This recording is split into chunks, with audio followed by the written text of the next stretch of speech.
प्यारे दोस्तों, सादर अभिवादन। मैं हूं महेश कुमार वैद्य और आप देख रहे हैं एनजेपी हरियाणा। दोस्तों, मेरे पीछे जो आप देख रहे हैं ये है ऑर्बिटल रेल कॉरिडोर। आज हम इसी की बात करेंगे। इस वीडियो में विस्तार से बताएंगे कि क्या इसकी प्रगति है। इस समय आप देख रहे हैं, मैं कैमरामैन से कहूँगा कि साथ में केएमपी भी दिखा दीजिए। ये जो ट्रैफिक जा रहा है, ये एक रास्ता फर्रुखनगर चला गया है और दूसरा रास्ता अभी केएमपी पर दोबारा चढ़ रहा है। तो ये पीछे जो देख रहे हैं केएमपी के साथ साथ ये पूरा का पूरा जो है ऑर्बिटल रेल कॉरिडोर बनने लग रहा है। केएमपी कुंडली मानेसर पलवल, ये जो हाईवे बना है, इस हाईवे के साथ साथ ही ये ऑर्बिटल रेल कॉरिडोर है। इसके अब जो मैं देख रहा हूँ, एक तरफ गुरुग्राम जिला है तो दूसरी तरफ आगे चल करके रेवाड़ी जिला है। दोनों जिलों के बीच से ऑर्बिटल रेल कॉरिडोर बनने लग रहा है। इसकी पूरी डिटेल रिपोर्ट हम आपको बता देते हैं। दोस्तों, 2025 में हरियाणा के चीफ सेक्रेटरी अनुराग रस्तोगी ने घोषणा की थी कि 2027 तक इसे पूरा कर लिया जाएगा, लेकिन चाल थोड़ी धीमी है। अभी एक दिन पहले यानी 3 अगस्त को एक बार फिर ये जानकारी दी गई है कि ये परियोजना 2028 तक पूरी होगी, यानी कि अभी इसकी समय सीमा और बढ़ सकती है। दोस्तों, हम आपको बता दें कि Haryana orbital rail corridor Palwal से सोनीपत तक जो बनेगा उसकी लंबाई 122 किलोमीटर होगी।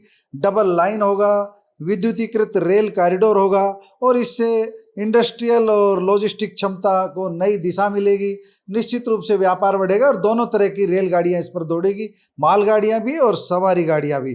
और रेल लाइन जैसा हमने बताया कुंडली मानेसर पलवल एक्सप्रेसवे के साथ साथ विकसित की जा रही है। और जो काम चल रहा है, ये अब ये मैं कार में से आपको बता रहा हूँ, जो कार के साथ साथ जो हम इसकी आपको वीडियोग्राफी दिखा रहे हैं। और इस परियोजना का थोड़ा अतीत आपको बता देते हैं कि केंद्र सरकार की आर्थिक मामलों की मंत्रिमंडलीय समिति यानी CCEA ने वर्ष 2020 में इसकी मंजूरी दी थी, जबकि इसका शिलान्यास अक्टूबर 2022 में किया गया था। परियोजना का निर्माण Haryana rail infrastructure development corporation यानी HRIDC करा रहा है, जो रेलवे मंत्रालय और हरियाणा सरकार का संयुक्त उपक्रम है, ज्वाइंट वेंचर है। और यही ज्वाइंट वेंचर इसका निर्माण करा रहा है। ये रेल कॉरिडोर पलवल, सोहना, मानेसर, पातली, बाड़शाह, खरखोदा होते हुए सोनीपत तक जाएगा।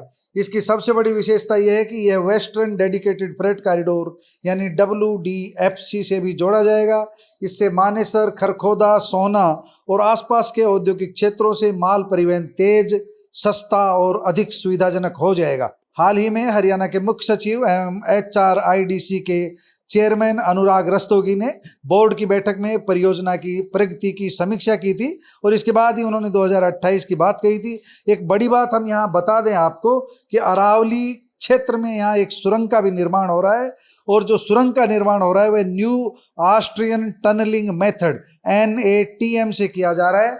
मार्च 2026 तक लगभग 4,349 मीटर यानी लगभग 61% खुदाई पूरी हो चुकी थी। अभी लेटेस्ट अपडेट ये है कि यानी जुलाई तक की 67% खुदाई पूरी हो चुकी है और 9 अलग अलग स्थानों पर एक साथ निर्माण कार्य जारी है। इस सुरंग की कुल लंबाई लगभग 7 किलोमीटर होगी और यह भारत की सबसे बड़ी रेल सुरंगों में से एक मानी जा रही है। भूमि अधिग्रहण के मोर्चे पर भी काफी प्रगति हुई है। अधिकारियों का कहना है कि 2,273 करोड़ रुपए के मुआवजे में से 1,929 करोड़ रुपए का मुआवजा यानी कि लगभग 85% मुआवजा किसानों को वितरित किया जा चुका है। निजी भूमि के मामलों में लगभग 95% भुगतान पूरा किया जा चुका है। वन एवं पर्यावरण संबंधी आवश्यक स्वीकृतियां भी मिल चुकी है।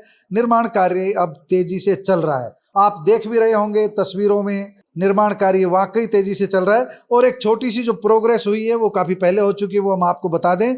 मानेसर स्थित मारुति संयंत्र से सैकड़ों कंटेनर अब जा भी रहे हैं, यानी मानेसर पातली जो रेल खंड है, इसको जो मानेसर से हम अभी तो देखेंगे तो काम चलता दिखाई देगा, लेकिन जो मारुति का संयंत्र है, जो मारुति का प्लांट है, वहाँ से कंटेनर जाने शुरू हो चुके हैं। वहाँ का रेल नेटवर्क सीधा जुड़ चुका है। लेकिन इसका लाभ पूरा तब मिलेगा जब केएमपी के साथ साथ पूरा ऑर्बिटल रेल कॉरिडोर कंप्लीट हो जाएगा। परियोजना की समीक्षा में यह बात सामने आई कि 31 मार्च 2028 तक इसे पूरा कर लिया जाएगा। देखते हैं विशेषज्ञों की उम्मीद कहां और कब तक पूरी होती है। बाकी ये निश्चित है कि जब भी ऑर्बिटल रेल कॉरिडोर पूरा होगा, निश्चित रूप से औद्योगिक विकास में तेजी आएगी और इससे आवाजाही सुगम होगी, गति शक्ति को बल मिलेगा। और एक बड़ी बात हम कह दें, एक समय ऐसा भी आएगा जब ऑर्बिटल रेल कॉरिडोर से रेवाड़ी जंक्शन की भी कनेक्टिविटी बन जाएगी, क्योंकि पातली के रास्ते कहीं भी माल की आवाजाही भी हो सकेगी और पलवल की ओर रेलगाड़ियां भी दौड़ाई जा सकेगी। हम आपको ये भी बता दें, कोई 30-40 वर्ष पहले पलवल के लिए रेल लाइन प्रस्तावित थी। आज भी मास्टर प्लान में शायद ये रेल लाइन प्रस्तावित हो, लेकिन वह बन नहीं सकी। रोहतक की रेल लाइन पहले पूरी हो गई, पलवल की रेल लाइन पूरी नहीं हुई। अब जो रेल लाइन बनेगी ऑर्बिटल रेल कॉरिडोर, वह रेवाड़ी से पलवल की सीधी पहुंच भी सुनिश्चित करेगी। हालांकि इसके लिए अलग से भी छोटा रेलखंड बनाया जा सकता है जो सोहना और रेवाड़ी की कनेक्टिविटी बना सकता है, लेकिन ये भविष्य की बातें हैं। फिलहाल हमने केएमपी के साथ साथ लगभग 122 किलोमीटर लंबे ऑर्बिटल रेल कॉरिडोर की जानकारी आपको दी है। दोस्तों, आपने अपनी स्क्रीन पर ऑर्बिटल रेल कॉरिडोर की पूरी जानकारी भी ली, पूरी तस्वीरें भी देखी। आपको हमारी यह ग्राउंड रिपोर्ट कैसी लगी, कमेंट बॉक्स में जाकर बताइएगा जरूर। नमस्कार, धन्यवाद।